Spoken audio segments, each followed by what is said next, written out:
And I don't know, there was, like, a couple kids that came up to me, and they were just, like, saying brain rot, like, I don't even know what happened. They were That just happens a saying lot.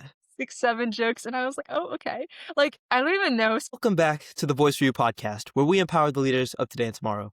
I'm your host, Jeshwant Vana. Today, I'm joined by a young leader in our community.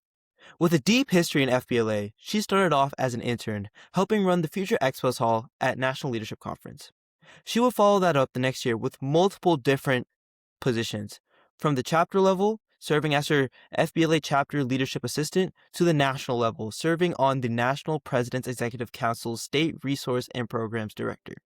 She'll follow that up with a campaign for FBLA National Secretary and currently serves as Maryland FBLA Secretary Treasurer. Leading her community through many different forms in FBLA, she is Miss Charis Roussel. How are you doing today, Charisse? I'm doing great, what about you? I'm doing well. I did pronounce the name right. I was gonna correct you, it's Charis. Okay. Charis. Okay, that's my bad. No, you're fine. I hate it when people, pronounce names wrong, too, so that's completely my fault, No, because you're good. my name, it says Jeshwant, but Mhm. people have butchered it so many times to the point where I cut the one off. I just go by Jesh, cause so many people just butcher it so much. That's me, I've been called It's everything from, like, Chair to Charles. that's no, that's valid. I think I get a lot of Josh and Joshua. A lot Yeah. of Joshua. It's, similar, but and then some people, it's simple, like Jesh and then want, but they can't get the want. They throw everything else but, the actual word. It's absolutely crazy. No, I get it. But, yeah, yeah. But how has your holiday season been? It was great. I got to visit some of my grandparents in Philadelphia, but besides that, I've Ooh, just been home, so valid, didn't get a cheesesteak though. Not this time, but I do love some cheesesteaks. What about you? valid. I mean, I haven't been doing anything. A lot of college apps, that's for sure. Yeah. I've been grinding, essays, back and forth. It's been very tiresome. I wake up, I have a routine. I sleep at 12. I wake up at 9. I scroll on TikTok for a bit, and then I lock in. And then, That's honestly so real. yeah, and then just to keep, my mental peace, at rest, I try going out every, day, whether it's by myself or with a friend or something. Usually by myself, though. But, just, go somewhere, do something, because I need to step outside the house, because writing essays for that long it's a lot. Yeah. It's a lot. Obviously, you're a junior, so you don't know the pain, but it No, it trust catches up. me. It I catches up. do, because I'm applying to summer programs right now, and I have so many supplementals.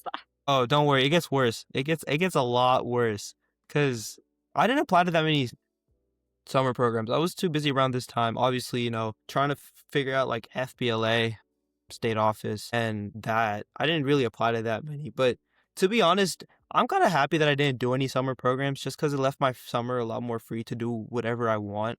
Yeah. If I did, I don't think this podcast would exist. So, I'll be so real because I spent most of my summer working on this. I had an interview every day for Oh, 2 to 3 hours. Writing. It was, but I wouldn't trade anything for the world. I wouldn't trade anything for it. I yeah, love this. It's fun. for I sure. find it definitely. But before we get into more of the interview, tell me a little bit about yourself, your hobbies, your passions, and who you are as a person.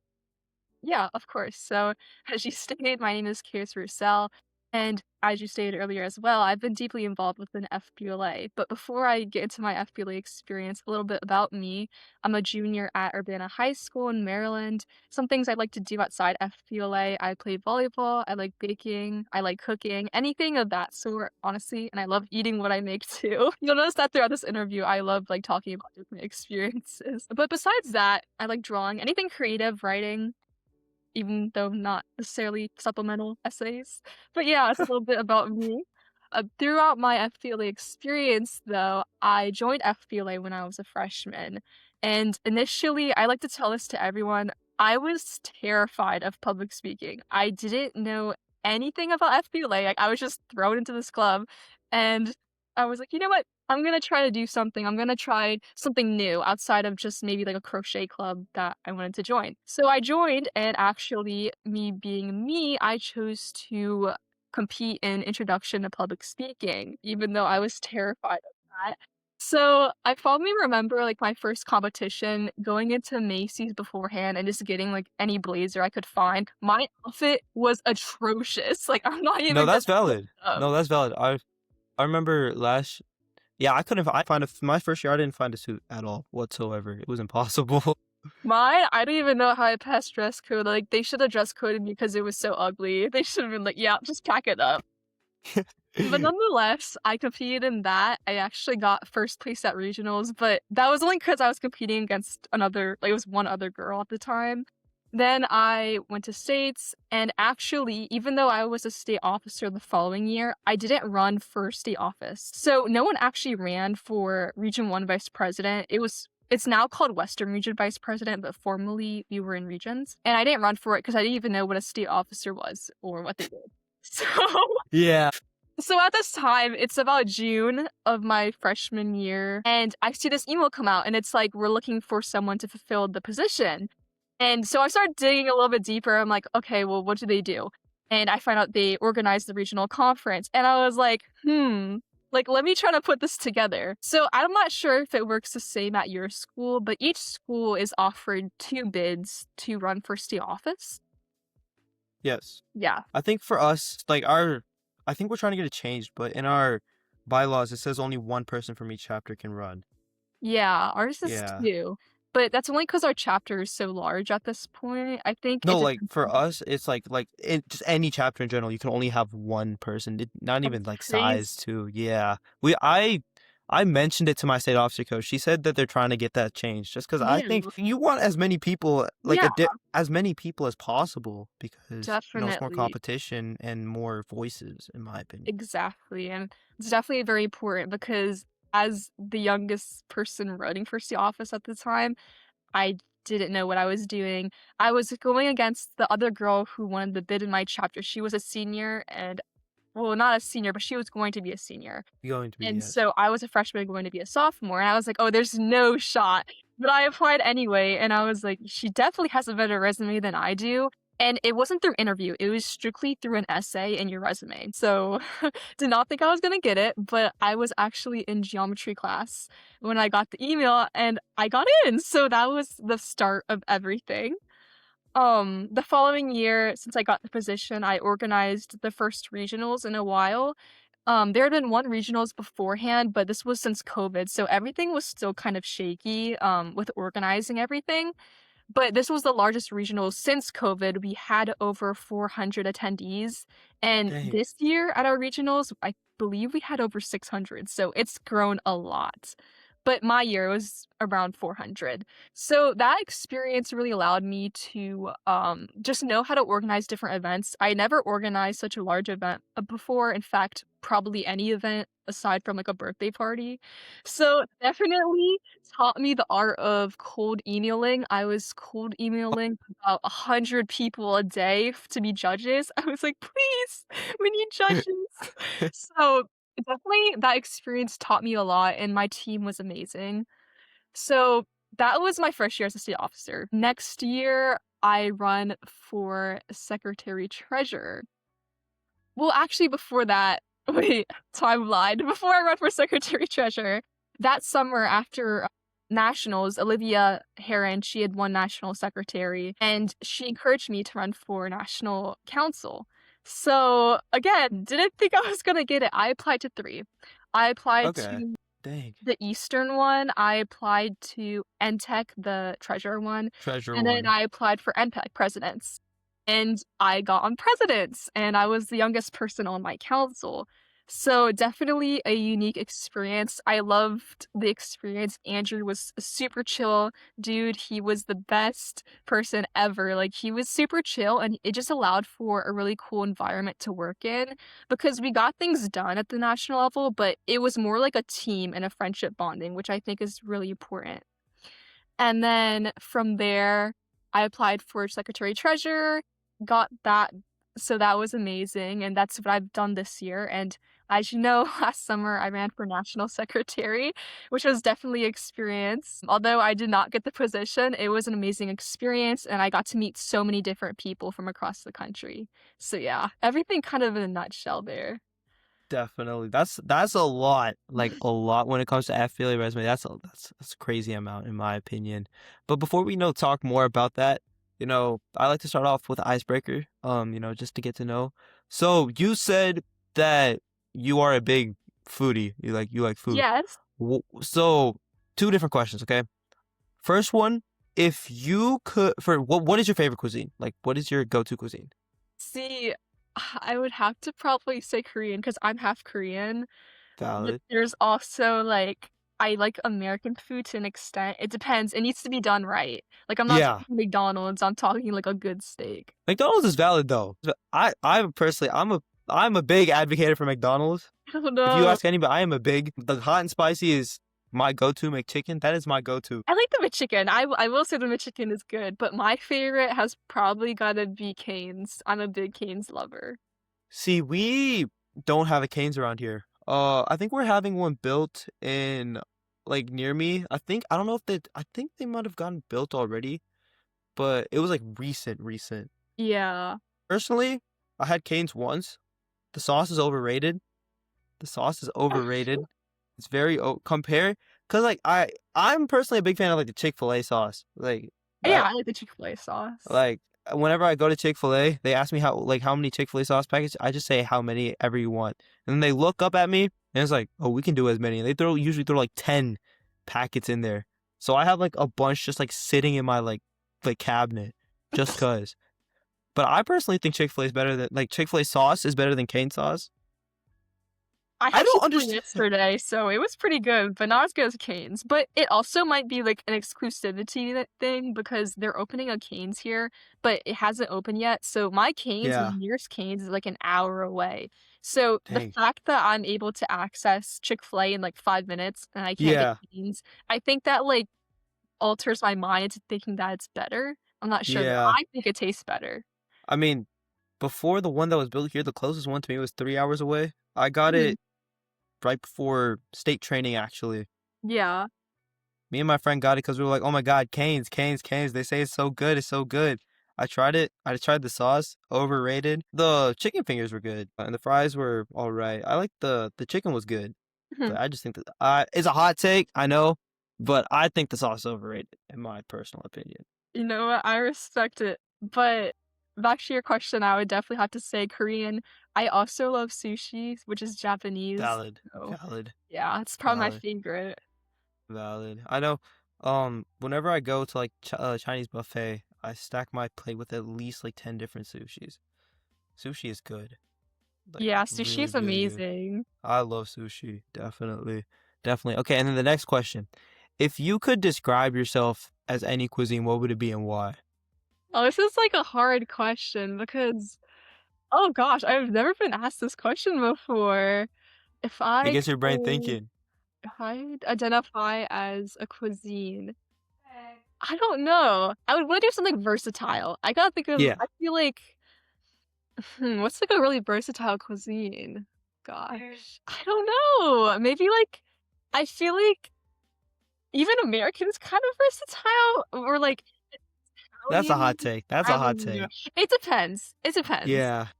But definitely something with a little bit of spice. Like not something boring. Like honestly, probably an Asian cuisine. It doesn't have to be Korean, but like something South Asian, East Asian, anything of that. Yeah. That sounds perfectly with Indian cuisine. We got Yeah, so many different it's like different regions have different food, so it's like yeah, everywhere. And then like definitely. the land of the spices too. So Yeah. definitely. Why would you say that per se? Well, I think just like in general, Asia has so many different like cultures, and because of that, there's so many different like cuisines and different types of food. Like you said, like Indian food is a lot different from East Asian food. And even in Exactly. East Asia, like Thailand, Korea, Japan, they all have like different types of distinct like things that they identify with as far as food. So I think the versatility and the amount of spices and the different types of food is just something that, like, I would personally like to identify as. I like to think that I have a lot of hobbies and really just I wouldn't wanna be bland, you know? That's the last thing Definitely. you wanna be.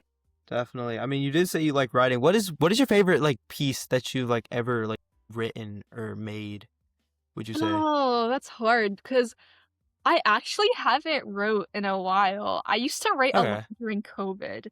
that's So, valid. I really liked poetry because it, like, allowed me to get creative in ways that, like, it wasn't necessarily conventional writing, like an essay, but being able to, like, convey stuff in not necessarily a straightforward way, that was definitely something that I enjoy doing. I definitely don't do as much anymore, but yeah, I would say I probably mean, poetry. definitely. I mean, everyone gets busy every like, especially when it comes to like junior year. I Yes. remember I had to drop a lot of stuff just to like focus on calc. Yeah, I hated calculus. I hated calculus. Oh my God. Like class of doom and despair. that class was like my teacher was good, but that class is probably the reason why I switched from BME to public health Yeah, in it's really general. hard. I can't. I genuinely couldn't. It was so bad. But you know, like you said, you like to consider yourself very versatile, and your history with FBLA has shown that even though you've only done it technically for like 2, 3 years, you have a very, very, very long list when it comes to FBLA, like long history. So, how did you get started, like with the organization? Like, how did you come to hear of it, and what made you like want to join it in the first place? Yeah, so about FBLA, I none of my family has done FBLA before, so I was the first one to actually join it at my school. So our school has a thing where we have a club day kind of preview where each club makes a pamphlet, kind of like a stand-up table, and it just kind of lets you visualize and see what each club does. So our school has over 50 clubs. I mean, it's humongous how many clubs that we have. So it's kind of hard to choose a club, especially when you're a freshman and you don't necessarily know what you want to do. I didn't know I wanted to go into business, and I didn't know that I was even going to be interested in competing in public speaking. So I saw the pamphlet, and basically I just saw a bunch of trophies, and I'm gonna be honest, I was like, huh, it looks really good for college applications. No, that's valid. That's valid. Even though I had just joined high school and everything like that, I was already thinking about, well, what's something that's gonna boost my resume? So I initially joined thinking that it was just gonna be something simple, like, and I didn't think I would actually take a larger part in it. I was like, oh, I'm just gonna compete and then I'll try to get some awards and that'll be it. But little did I know that I was gonna run for a lot of different things in the future. And the reason why I joined it really was, like I said, part of the college aspect, but the people who were running the booth were actually really nice. It was our previous chapter president. He was a senior and he was just really engaging, and I liked the way that he advertised it. So that ultimately made me join, and I stayed because of the community that I had. When I joined my chapter, we had about 50 to 70 kids, so we had a pretty large chapter, but Okay. definitely grew substantially. We have over 250 now. So, Dang. yeah. Would you say your part in FBLA has helped grow that number substantially? Yeah, I definitely try to spread the word of mouth when I can about FBLA. For any incoming freshmen that I know through like different connections, I used to tutor at my local middle school. So I knew a lot of those kids who were trying to look to boost their college resume already. So I said, hey, this is an amazing experience. You should definitely try to do it. You know, not necessarily, even if you're not going into business, there's still those kind of broad events like public speaking. Any profession can benefit from having someone who's good at public speaking. So I'm really advertised it through that. And our membership, I think, doubled this year from last year. That's yeah, cause like 70 to like 210 itself, that's a 300% increase. Yeah, That's a definitely. big, big increase. I know my chapter, we went from like my first year, 40, and then I hopped on as marketing manager and we jumped to 130. Yeah. So I like to say that because like marketing, that's like how you like the person in charge of gaining members. So I Yeah. like to say I helped gain my chapter, raise my chapter participation by 225%. That's Yeah. like that sounds really nice. Like it's really Yeah. nice. Definitely, definitely. But you know, obviously you first started off. Tell me about that experience as an intern working in the expo hall. How did you even get to that position in the first place? Yeah, so at this point, that was when I was first elected as the regional vice president. So, having just gone to city office, I saw this opportunity. It was actually through Olivia. She told me that the national level does take interns for NLC because obviously there's a ton of moving parts at NLC, over 20,000 kids there. So they definitely need all the help they can get. Definitely. Interested in doing it so I could kind of help, get more experience and kind of put myself out there at the national level, and I also just thought, "Hey, it's a great way for me to give back to my community as well for FBLA." So I did the expo hall, which is, as you know, it's where all the colleges are and actually where the Yes. campaigns are. Um, they also have the food court there typically, so definitely gets a lot of Yes. traction. But most importantly, what I was doing at the expo hall was actually running the, merch booth. So, this was, I Okay. think, the first year that we had the ribbons for the name tag, like, the thing that you have around your neck, and it was Yes. actually a huge success because we had so many different ribbons. I cannot tell you how many different ribbons I sold. Like the things that you put on like the bottom of your like name tag, right? Yes, yes, and Okay. people made it a challenge to try to see how many they could get. Yeah. So, I remember seeing someone in the hall, and theirs literally dragged on the floor Oh, I've behind seen so them. mthink of those. Yes, it's crazy. And See, even yeah, yeah. that was my goal. Last because I saw the ribbons and I think I only got one. I was like, I'm trying to collect as many as I can. So I Yes. got a lot of ribbons. Things I didn't put them on my badge because Mhm. I don't know. It was my badge was already heavy because here I probably have my like I had so many pins. Like I think it's Same. downstairs somewhere. Yeah, My God, so many. yeah. Definitely. I had a ton of pins, and honestly, that's my favorite part of NLC aside from networking is the pins. But yeah, Definitely. how I initially heard of it was through Olivia, who was a state officer at the time. And throughout my experience, I definitely got a lot of hands-on learning experience through being able to manage such a kind of a hectic environment. I was the only student intern at the expo hall. Other people had signed up, but for some reason they didn't show up. So, being trained under an adult, it was just me and I believe 2 other adults who worked for FBLA.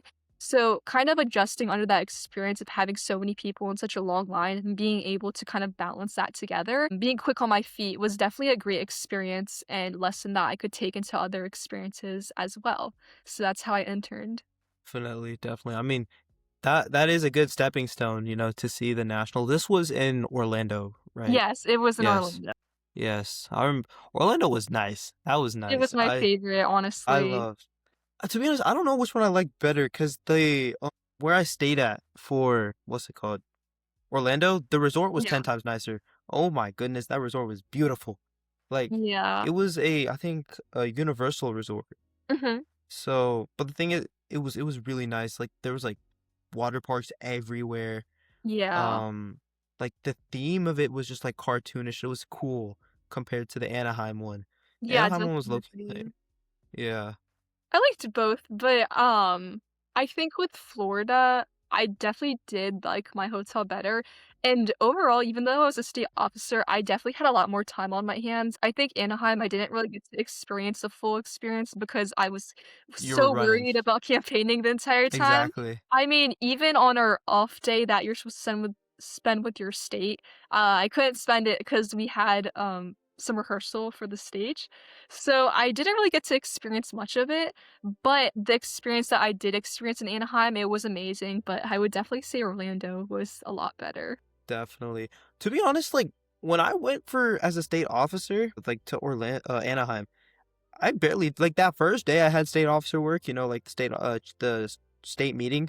Yeah, Other than after that, I didn't see much like I didn't see them at all. Like I that's was just with crazy. my chapter cuz I was too busy worrying about cuz I think that first day there was no competition. So it was all state stuff. The second day I was worrying about my competition cuz it's like that first round everyone competes. Yeah. To be honest, going into that, I didn't think I was gonna place. Yeah. Like even make it past that first round. I was there purely because I was a state officer. Because we did the same thing last year and we didn't make it past. So I was like, oh well. And I personally thought we kind of screwed up because I forgot to switch the slides Oh my while we were god. presenting.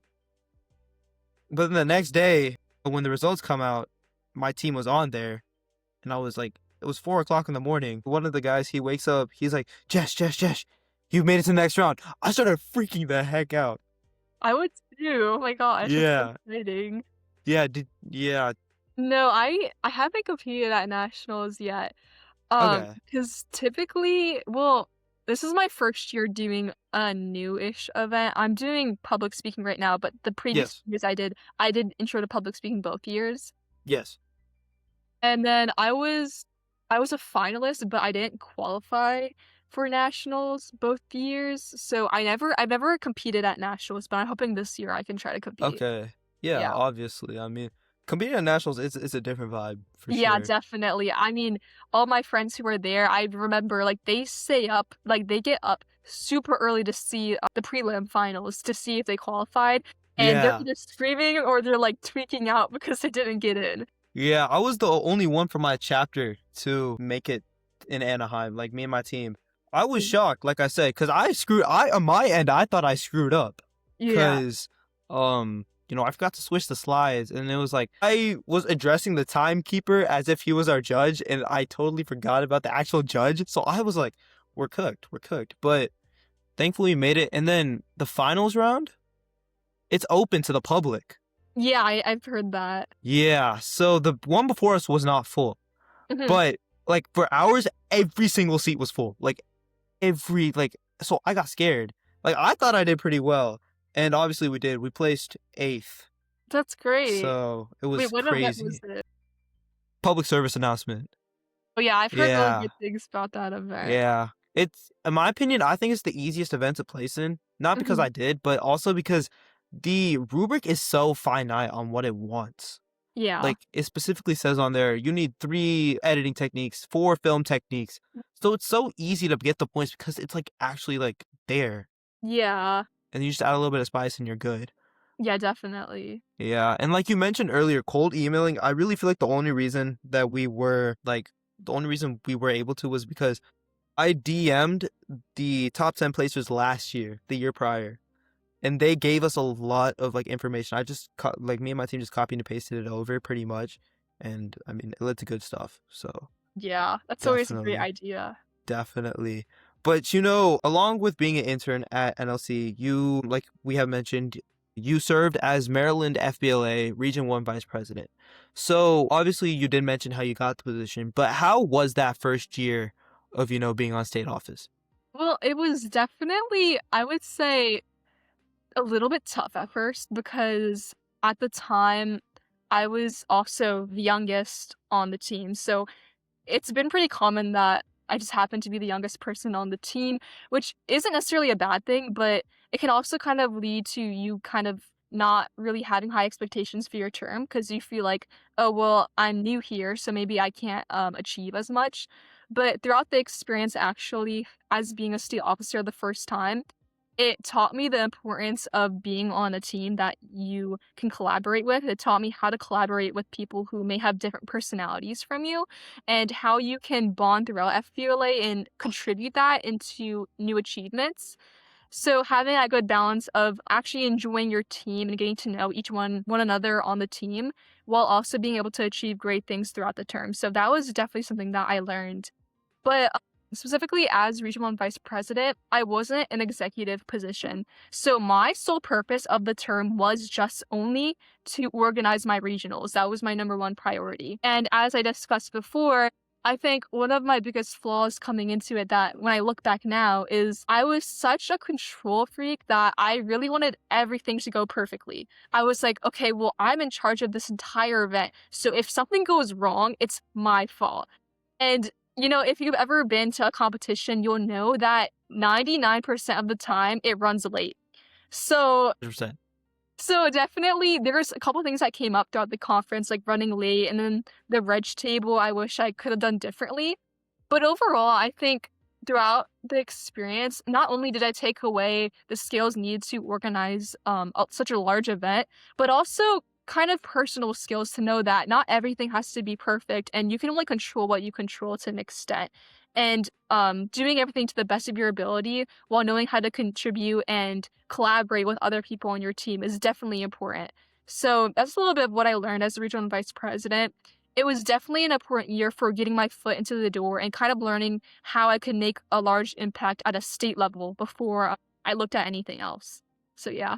Definitely, definitely. And how many, when it comes to regions, because I know Tennessee, we don't have like regionals or like region vice presidents or anything like that. So how many counties were you in charge of as region one vice?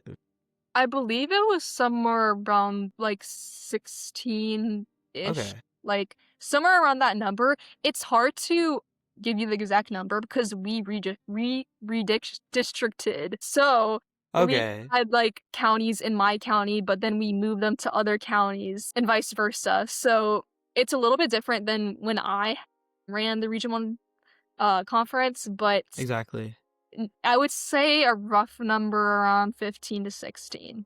But yeah, Okay. there's definitely a large amount of people within those districts though. So it all just depends, you know?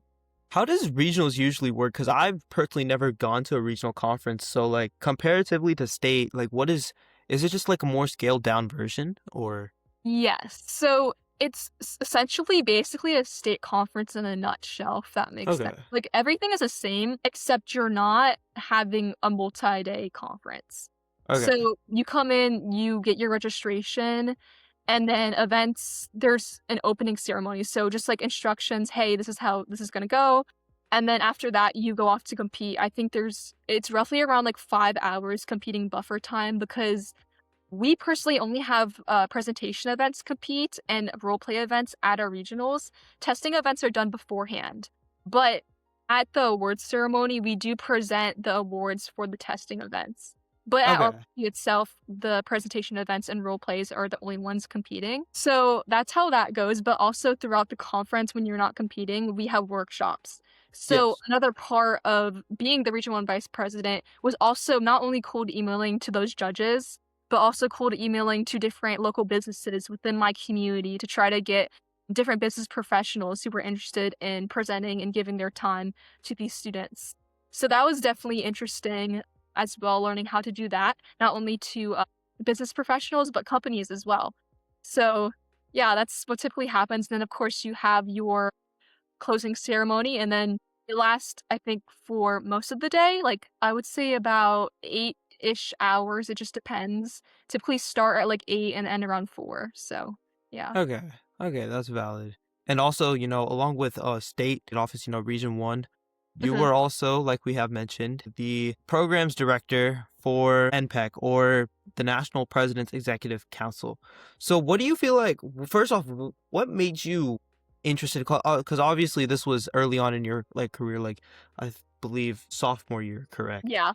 So what made you want to, obviously you were still like learning the roots of state. So what made you want to push for NPEC this early on, like on a national level?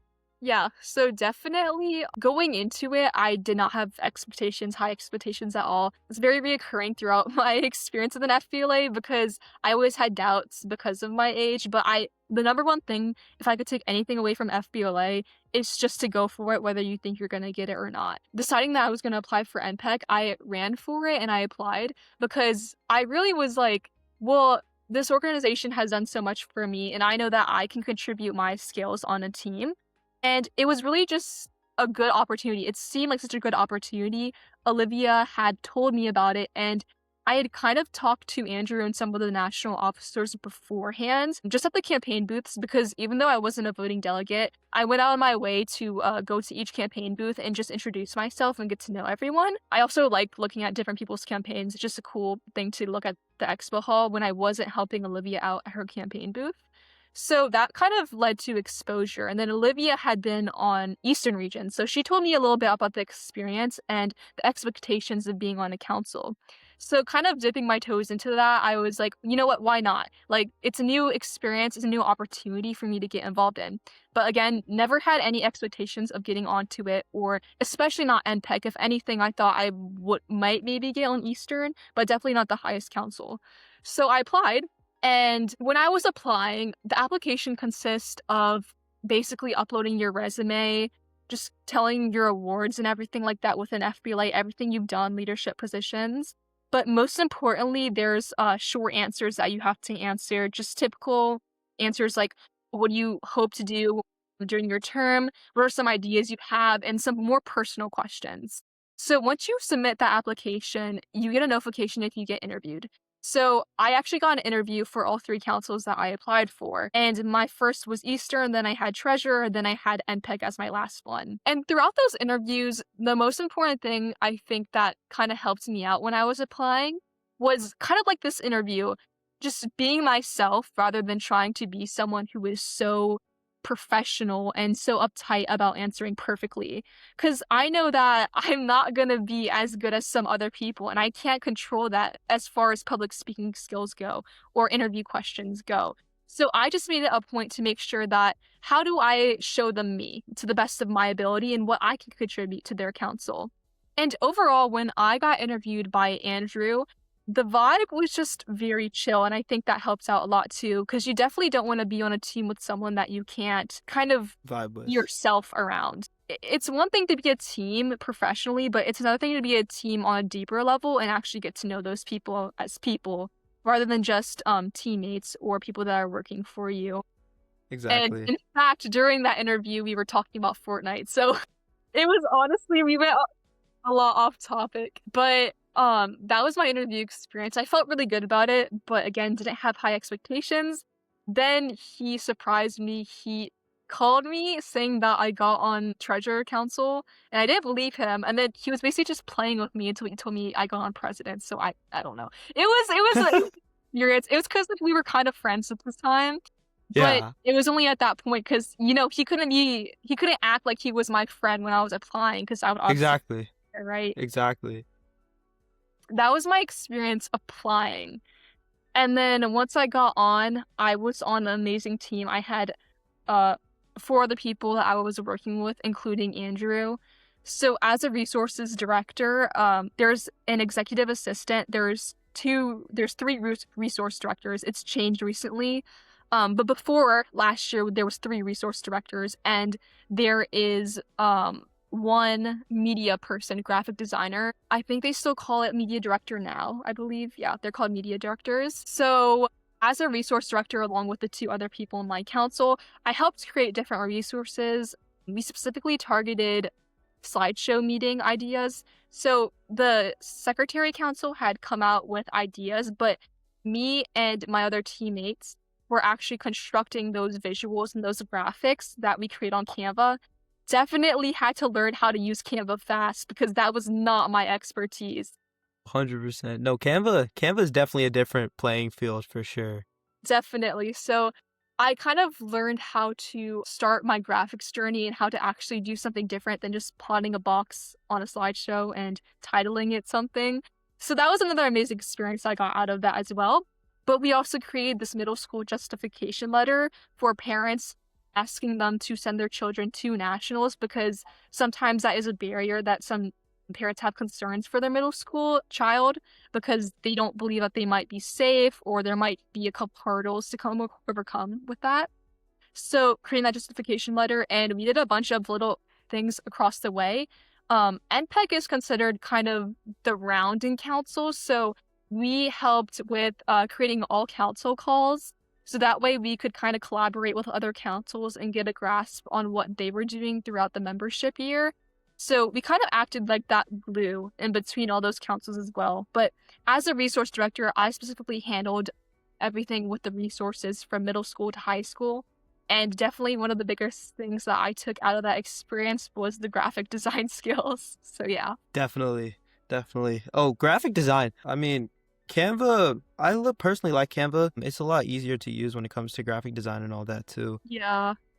I use it a lot for because I like make like posters for fun, and Canva's been a lot helpful. And obviously, you currently do serve as Secretary's Treasurer for Maryland FBLA, so you probably have to use Canva a lot then too. And obviously, when you ran for national secretary as well this past summer, I remember that was a big, like, that was like the main focus of y'all's, like, all 4 or 5 of y'all's, like, campaigns. Yeah. The fact if y'all can use Canva and stuff. And speaking of Anaheim this past year, Mhm. how was that whole process, applying? Because I know it doesn't just start off, like, oh, I want to run for national office. You apply here and then boom, boom, boom. You have to get the state level. You have to get your chapter. So how was that whole process in general? Yeah, definitely. It was the experience, and I say this, the experience of a lifetime only because of how extensive the application was. So recalling everything that happened, you first have to know, okay, I want to run for national office. And in order to run for national office, you have to get your state bid and you have to get permission from your advisor. So I told my chapter advisor, he supported it.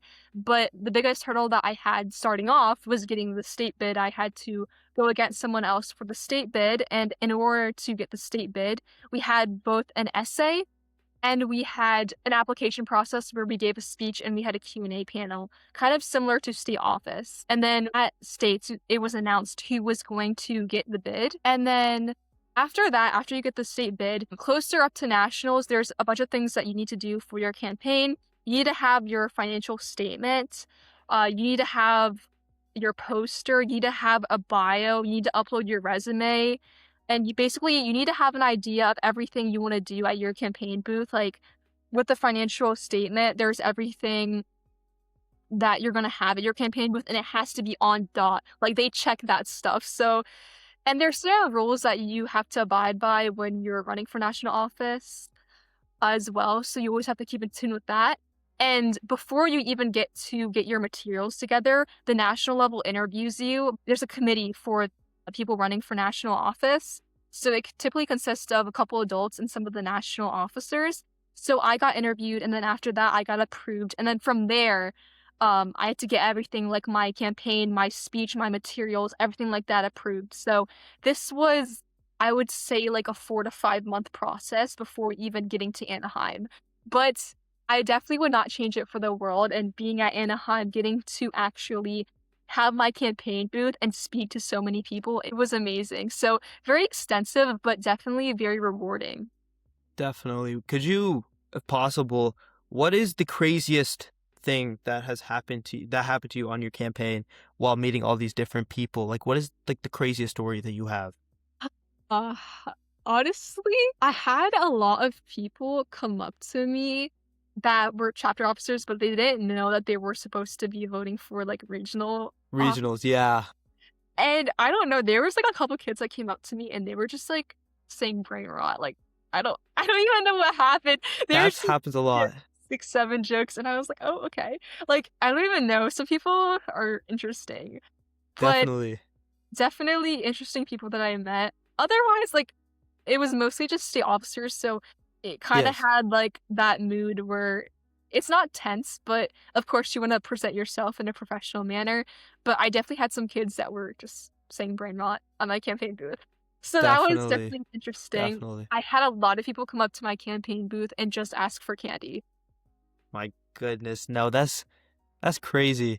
I should have probably taken more advantage of meeting all the candidates. I was planning on just doing that. Like, I was super tired that day, like, Yeah. genuinely.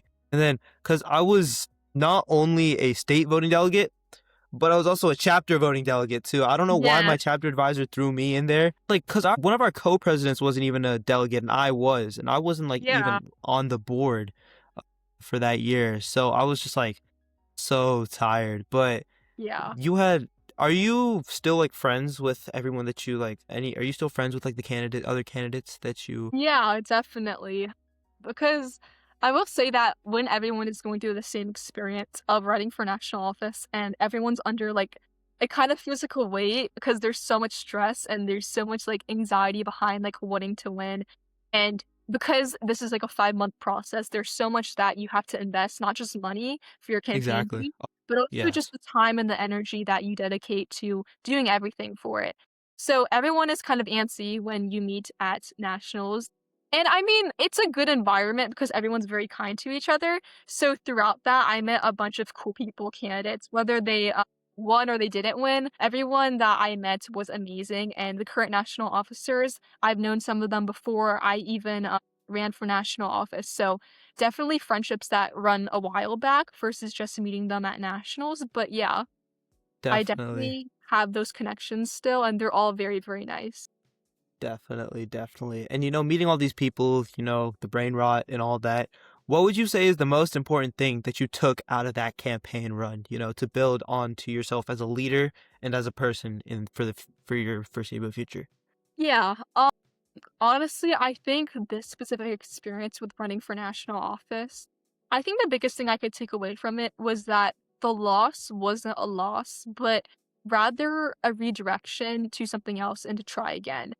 I think initially when you try for something, especially with something like this, where you prepare materials for 5 months and you invest yourself in wanting to get that position or running for that position, when you don't initially get it, of course, it's very disappointing because it's frustrating when you put a lot into a campaign or when you, not even just applicable to campaigns, but even if you apply for a job or anything like that, it's hard to face rejection, whether you think that you were deserving for that rejection or not, whether you agree with it or not.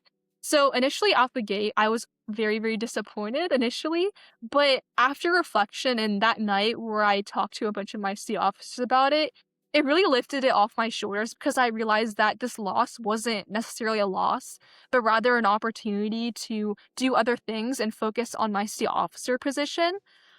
It was really a blessing in disguise because, like I said, I was able to focus more at the chapter level and the state level to see, okay, let me redirect here. Let me think. How do I better myself as a leader now, even if I didn't get this position? Because it's not the end of the world. And I think it really taught me the importance of resilience and knowing that loss isn't a disappointment. If there was anything that I could take away from that was that the loss was not a loss, but rather redirection and important for my future. And there's always a reason behind everything. So yeah. Definitely. That's personally what I try living by a lot. It is like everything, in my opinion, everything happens for a reason. Whether you get an award, whether you don't get an award or something. I personally think like everything happens for a reason. So it's just like you said, redirection and fate. But Yeah. say obviously you are a junior, so you do have the chance to run again. So say if you do run again, what do you feel like you would do differently compared to last year, would you say? If I were to run again, I think something that I would change is my campaign booth. So I liked my idea with the bubble gum and the pink. Yes. However, I was chewing that gum the whole entire day. Like, genuinely thank you for that because, like, I need gum. I forgot to bring gum on that trip. I saw a bunch of bubble gum in my bag, and I was like, thank goodness, because you could have came that from me because I had bags, like bags and bags. I that was like the one thing I didn't give to my state like because I brought it back to the room. I don't think I gave anything to my state officer like my state officers because none of them wanted them. So I Yeah, brought it back in the room and I gave it to like my chapter friends and I told them you can have everything but the gum. I want the gum. that's crazy because I had so much left over. But if I were to do anything differently, I would definitely say, yeah, my campaign booth because I think how I would interact with people was maybe a little bit different. I'm a yapper. I'm a national yapper if you can't tell. So I think I spend too much time talking. So I think really my campaign strategy, I would try to change it up a little bit and really try to convey again who I am as a person really quickly because some of the state officers, a majority of the state officers I didn't know beforehand. So being able to show them that I will work for them and I will try to get the initiatives that they are looking for across, while also being true to myself and making sure that they know that I'm a hard worker as well. So definitely my campaign strategy. I think aside from that, everything else was good except for the Q&A.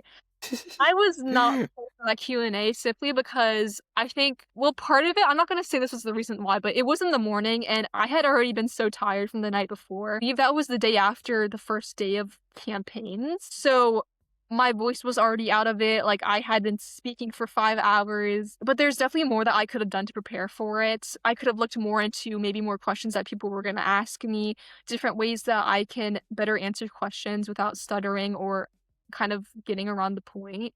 So I think definitely Q&A and my campaign strategy in person would be great. Definitely, definitely. And I know that Q&A was like early in the morning too. Yeah, So you probably tired, like tired. Because I was I know, tired. I didn't do anything, and I was tired like that morning. I remember. So Yeah. was your hotel near to the convention center? Yes, it was actually a Okay, walking distance. I walked to the convention center every single time. okay. The only time I didn't walk was when I had to transport my campaign materials, but obviously I'm not walking with like 4 huge boxes. Exactly, yeah. So, See, yeah, for us it was a mile distance of walking. no, ours was Yeah, like it was. literally 2 minutes. It was amazing, and it was right next to downtown Disney. Like I walked to downtown Disney. Yeah, Yeah. okay. Yeah, no, ours is a mile of walking. It was right next to Disney though, but a mile of walking, God, it Did was you so walk tiring. that every school day? Yes, yes, My gosh. yes. My legs. I think if I go far back enough on my phone, I could probably check how many steps I had. Here, let me I had check. so many steps, and if I remember correctly, I remember this is like one of the like, biggest memories I have is walking back from the convention center, it being like mid-afternoon, late afternoon, and it's like 95 degrees on, and I have a blazer and dress pants. Exactly. No, that was terrible. Let's see. That whole weekend, I walked a total of around 80,000 steps. That's Yeah, crazy. yeah. Because it's like walking back and forth. And then, like you said, the heat. Oh my God, it was Yes, so so hot. bad. I remember that first day, I was walking around my state officers. I had my shoes, like my shoes on. Mhm. The back of my foot, there's still blisters from Yes. my, oh my God, like the back, like my heel was blistered up. And I said, I'm not walking in those shoes ever again. So I made sure to bring my forces every single time Yeah, while I'm walking there. And then I throw the shoes on, in the convention center. I do the And then, same well, thing. because I was like, heck no. And obviously, it's probably worse for y'all because you have to wear heels and stuff. So, I was about to say, imagine it in heels because it's yeah. 10 times worse. I know my state officers, three of them, they had the same problem, so they did the same thing. The other two guys, they were fine. My feet were blistering up. I said, I'm not doing this. No. So I just threw on like my forces because Yeah, I do the same thing. Walking to the convention center, it's always shoes, whether that's NLC, SLC. I'm not wearing those business shoes until I step foot into the conference center. exactly. I think I might do the same for SLC. I won't. I'm low-key excited for SLC Me because too. like first year I went as a member. Second year I was running the whole entire time. Hmm. This year, like actually running the show is gonna be like fun. Yeah, Really definitely. fun. Assistant officer, it's like a surreal experience. Exactly. Obviously, did you have a big role at SLC during while you were Region 1 or no? Yeah, because even if you're not an executive position, you're still expected to help out the same amount as an executive position.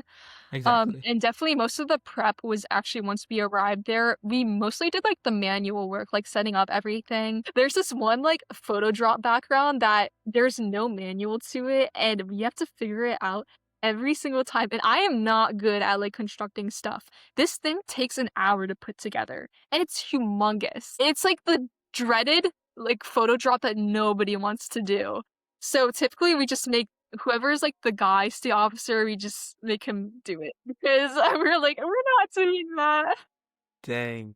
Dang. I know Yeah, the photo booth for us, it was like some online thing. It wasn't working last year from my memory. But yeah, I don't yeah, know. States is definitely a fun time, just meeting people.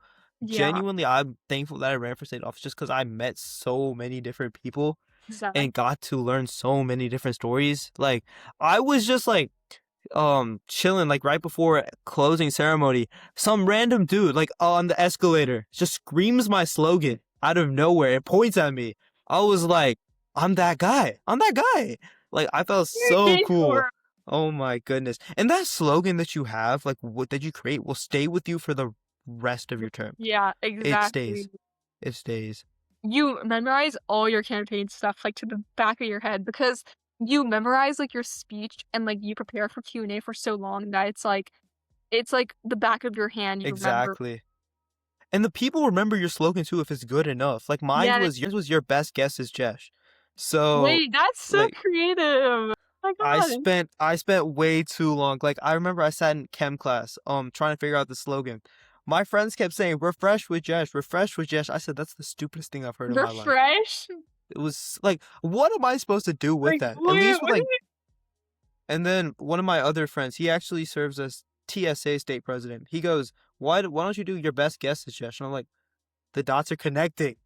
It's And always when it's not your idea. Like, it's, yeah. Oh, definitely. I went on, what's it called? Rhyming Zone? Rhyme mhm. Zone? It's like and then I typed in my name and it just like popped up with a bunch of Wait, stuff is to that rhyme the with. method? I should do that. Yeah. Wait. Did you have the same slogan for state as you did national? No, I actually didn't really have a slogan for a Okay. state. Mine was just based off of like the three C's, but I didn't have a slogan. My slogan was for nationals, and it was "Pop to the top" with Charis, Yes. and mine was like the bubblegum theme. But honestly, like I think I might know what the theme is going to be, but it's hard because like I don't know if it's good or not. That's valid. Like the theme for SLC or your theme for like running this year? I think for SLC in general, like because I wanna do a slogan this year, but I'm Okay. not sure, like, I have ideas, I have the concepts of a plan, but not the plan out yet. I think ours got confirmed today. Obviously, no spoilers. Yeah. Because it's fun to figure out what the theme is like at conference itself. Last year I liked the theme. For us it was music related. Yeah. Like the shirt was really nice. I personally like the shirt a lot. And then the year before that was like detective themed. So the themes are always the coolest part in my opinion. I really liked Florida's, like, Best in Business, that was so cool, and they Okay. did, like, I know drag. Florida yeah, Florida goes out like 24/7. Yeah. Florida, Georgia, like the big states, like they Yeah. pop out 24/7. Yeah, I thought it was Definitely. really cool. Definitely, definitely. But after all this, you are now currently serving as Maryland FBLA Secretary slash Treasurer, Secretary Treasurer, not slash. So, how has this term been different in your opinion compared to your first term as Region 1 VP? Yeah, so it's definitely a lot different with the expectations and roles because, as I said earlier, last year when I was the regional vice president, my sole responsibility was organizing that conference. But this year, I didn't have to organize the conference because there's a new region VP. As secretary treasurer, I'm an executive position, and part of the secretary's role is to create our program of work. So I handled creating our program of work and organizing everything. This year it was different because I was basically the organizational backbone to this year's team because I handled all the documents, all the meeting minutes. Trust me, I have tons of meeting minutes and everything organizational that the team may need from me. But on the other hand, I've also helped my team with regular resources as I would last year. We all are in a team effort for initiatives and different things that we want to push out as far as resources. And we've hosted various calls. I recently did a workshop training call, and we recently did a chapter officer call. So that was amazing as well. So really a little bit of everything, but mainly this year, what's different is I didn't have to organize the conference, and I'm doing a lot more organizational stuff with documents, meeting minutes, and our program of work. So yeah. Definitely, definitely. And do you feel like anything that you learned at your first year, have you taken any of those what you learned there to use into this term? Yeah, definitely. I still continue to cold email today for different things, not just FBLA judges. However, even at the state leadership conference, we have to cold email for judges because we obviously need more judges than we do for regionals at states. Exactly. Yes. But aside from cold emailing, one thing that I think was really important, as I mentioned earlier, was learning how to work with a team. Each year I have a different team. Maybe it's like a little bit different. This year I had two other officers who were returning officers, and they are both exec positions, my president and vice president, and then I'm right under them as secretary treasurer. So of course I know their working habits and I know how they like to work and how they are organized. However, I don't know the other individuals on my team until I really get to know them. So getting to know each and every one of them and their strengths and everything that they could contribute to the team and everything, like all their visions they had for the state, which I also kind of took a look at states, really helped us to collaborate as a team as well. That's something I took from my first term is learning how to collaborate with others, and also from being on that council, learning how to collaborate with others at a national level too. Something else as well, the even though I wasn't working with documents, I was definitely working with a lot of moving aspects organizing that conference, which definitely helped me organize these documents and these different resources that I have now as the secretary treasurer. So those are some skills that definitely helped me out this year that I acquired last year. Definitely, definitely. I mean, obviously, cold emailing is a very, very, very important tool that I personally think every person needs to learn. Not even like for FBLA purposes, just in general.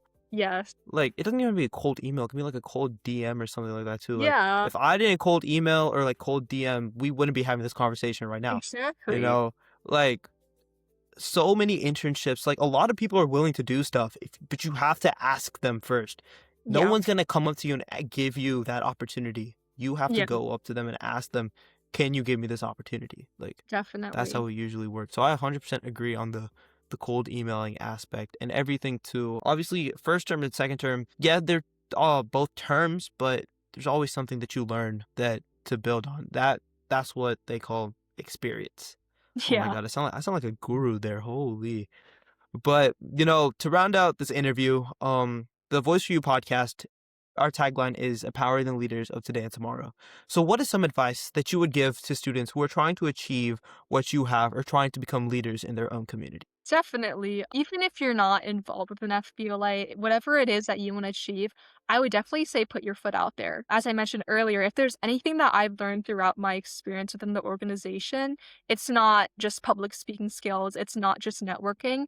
The most important thing is believing in yourself. And as cliche as that sounds, putting yourself out there, whether you think you're going to get that position or not. Just as you mentioned, cold emailing, even if you don't think you're going to get that response back or anything like that, you don't know until you try.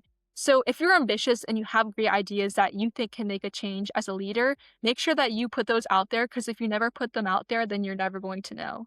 So yeah.